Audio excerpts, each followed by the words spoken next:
এই দুটো গাছ আমার কিন্তু ইনডোর প্ল্যান্টের গাছ, আর এই দুটো গাছই কিন্তু মরে গেছিল। তো এই যে গাছটা দেখাচ্ছি, এই গাছটার এই যে বড় পাতাটা দেখাচ্ছি আঙুল দিয়ে, এই পাতাটাই শুধু ছিল। তো সেটাকে তুলে ফেলে না দিয়ে মাটির মধ্যে পুঁতে দিয়েছিলাম। আর এই যে দেখুন নতুন করে গাছ হয়েছে। এই গাছটাও প্রায় মরে গেছিল, তো দেখছি দুটো নতুন গাছ হয়েছে। ভাবছি নতুন টব এনে গাছগুলো বসিয়ে দিব। আর এই গাছগুলো স্নেক প্ল্যান্ট, আর এইটা একটা কাঁটাযুক্ত কিছু গাছ, এটাও একটা হার্ডি প্ল্যান্ট ইনডোর। তো সেটাও খুব ভালো হয়েছে। ভাবছি এই গাছগুলো বসাবো। আসলে সময় করে উঠতে পারছি না একদম, এত সংসারের কাজের চাপ। সময় একটু যদি পাই মনে হয় একটু রেস্ট নিয়ে নিই, কারণ সারাদিন কাজ করতে করতে হাঁপিয়ে পড়ি। তো এবার ভাবছি যে গাছগুলোকে নতুন টব এনে আমার রান্নাঘরে আর রুমের মধ্যে কিছু কিছু জায়গায় বসাবো। তো প্ল্যান আছে, দেখা যাক কতটা কি করতে পারি। তারপরে আপনাদেরকে দেখিয়ে দিলাম কিন্তু শিউলি ফুল, কারণ দুর্গাপুজো এসে গেছে। আর এই নিচে এলে এত শিউলি ফুল সকালে পড়ে কি আর বলি, আর এত সুন্দর একটা গন্ধ আসে না, খুব ভালো লাগে। তো যাই হোক, নিচে ঝাঁট টাঁট দিয়ে চলে এলাম, সেটাই এক ঝলক আপনাদের গাছ আর ফুলগুলো দেখিয়ে দিলাম। তারপরে এসেছি ছাদে, আর মেয়ে চলে গেছে টিউশন। তো ওর কাপড়গুলো কয়েকটা ভাঁজ করে রেখেছিলাম, জামা কাপড়গুলো, তো সেইগুলো এখন আলমারির মধ্যে ঢুকিয়ে দিচ্ছি। আর এটা কিন্তু প্রত্যেক দিনের কাজ, তাই না? আমাদের সময় এত জামা কাপড় ছিল না, এখন এদের জামা কাপড় প্রত্যেক দিন কাচতে কাচতে কিন্তু হাত পা ক্ষয়ে যাচ্ছে।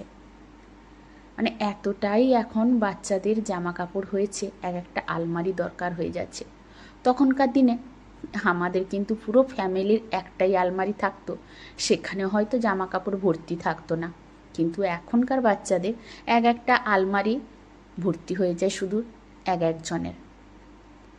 আসলে যুগের সঙ্গে সঙ্গে সব কিছু যেন পরিবর্তন হয়ে যাচ্ছে। আসলে এখনকার বাচ্চারাও কিন্তু একটা জামা কি দুটো জামা পরে থাকতে চায় না, তাদের কিন্তু প্রত্যেক মাসে 2 মাসে একটা করে জামা কাপড় দরকার হয়। বাবা মায়ের থাকুক আর না থাকুক, ওদের কিন্তু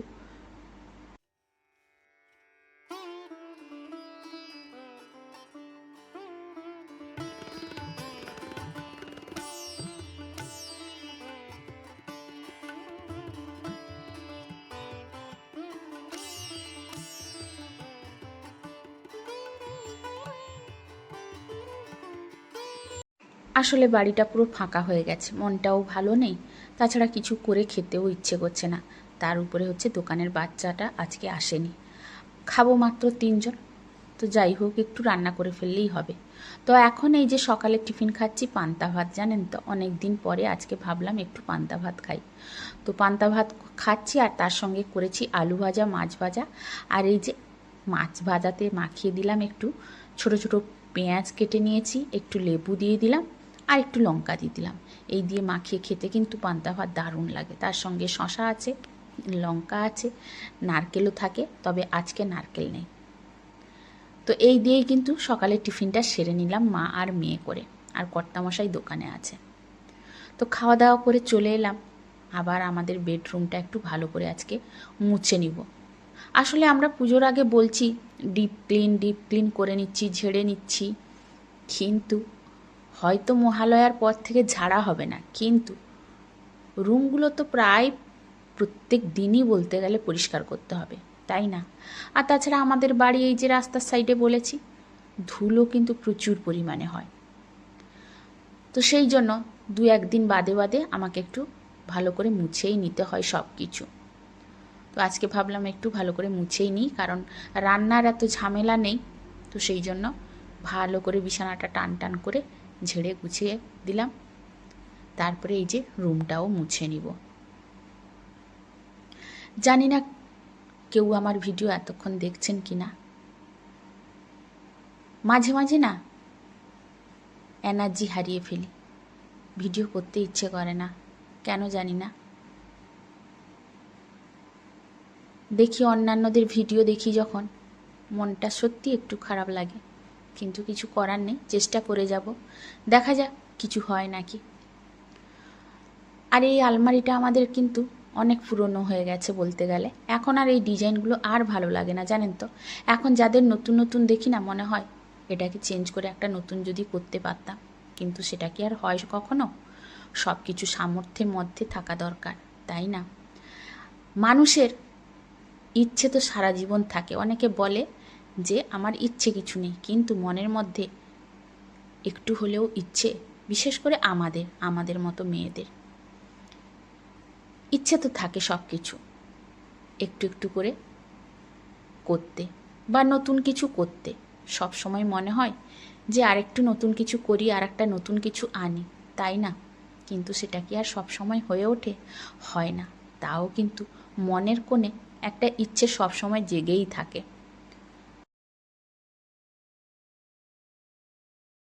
আসলে বিয়ের আগে আমরা যখন বাপের বাড়িতে থাকি তখন মনে করি যে বাবা মা যতটুকু দিয়েছে আমাকে যথেষ্ট দিয়েছে, কিন্তু বিয়ের পরে যখন নিজের সংসার হয়ে যায় তখন মনে হয়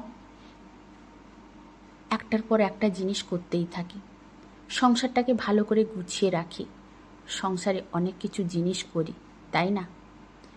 তো এটা আমার মনে হয়, আমার ওপিনিয়ন আপনাদের সঙ্গে একটু শেয়ার করলাম। তো ঠিক বলেছি না ভুল বলেছি, এটা আপনারা অবশ্যই কিন্তু কমেন্ট করে জানাবেন। আর এই যে দেখুন, ঠিক দুপুরে মেঘটা কত জোরে উঠেছে।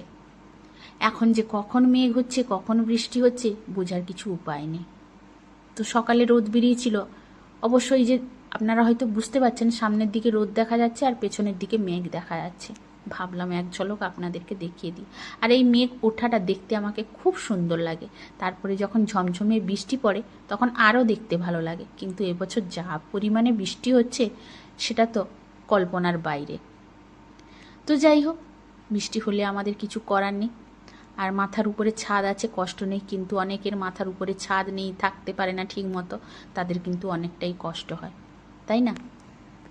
তো কিছু করার নেই, আমরা চেষ্টা করে এত দূর এসেছি।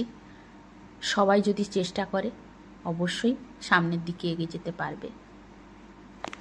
আমারও মাঝে মাঝে মনে হয় কি জানেন তো, পাখিগুলোকে দেখলে ভাবি আমিও যদি এইভাবে পাখির মতো ডানা মেলে উঠতে পারতাম কত ভালো হতো।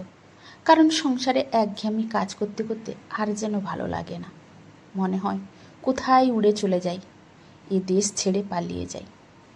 অবশ্য ট্রেনে করে, বাসে করে, ফ্লাইটে করে না, ওই যে পাখিদের মতো উড়ে উড়ে আকাশে। এগুলো ভাবলে তো আর হয় না। তো এই যে দেখুন, বৃষ্টি কিন্তু বলতে বলতে চলেই এলো, আর অঝোর ঝরে কিন্তু বৃষ্টিটা হচ্ছে। আর আমাদের এদিকে কিন্তু যখন তখন বৃষ্টি হচ্ছে। তো এই বৃষ্টিটা সব জায়গায় হচ্ছে বলতে গেলে। তো এই যে দেখুন, আপনাদের সঙ্গে গল্প করতে করতে আমার প্রত্যেকটা বাড়ি আজকে কিন্তু রুমগুলো ডিপ ক্লিন করে নিলাম, আর তার সঙ্গে দরজাগুলোও একটু মুছে নিলাম। তবে এতটা ধুলো কোনো জায়গায় হয়নি। এই যে একটু একটু ধুলো হতে হতে মুছে নিলে কিন্তু ভালো হয়, কারণ একসঙ্গে ধুলো জমা রেখে মুছতে গেলে অনেকটা সময় লেগে যায়। তো যাই হোক, প্রত্যেকটা রুমই কিন্তু আজকে ভালো করে ধুয়ে মুছে নিয়েছি। আর তারপর মাঝে কিন্তু আমি রান্নাটা করেছি, তো সেটা আর আপনাদের সঙ্গে শেয়ার করিনি, শুধু এই যে রান্না করেছিলাম কি কি, তো সেটাই এক ঝলক আপনাদেরকে দেখিয়ে দিলাম। আর মেয়েকে এদিকে খেতে বেড়ে দিয়েছি। এই যে আলু ভাজা মাছ ভাজা করেছিলাম সকালে, আর কাজের মাঝখানে এসে ভাত করেছিলাম, এটা কিন্তু আতপ চালের ভাত, আর একটু মাছের ঝাল দেওয়া করেছিলাম, ব্যাস। আর কিছুই রান্না করিনি আজকে, কারণ খাওয়ার লোক নেই, বেশি তরকারি করে কি করব বলুন, নষ্টই হবে। আর কর্তামশাই যদি কাজের চাপে থাকে তাহলে তো দুপুরবেলা খেতেই আসে না, তাই ভেবে কিন্তু কম তরকারি করেছি। তো আজকের মতো ভিডিওটা এখানে শেষ করলাম, আজকের মতো টাটা।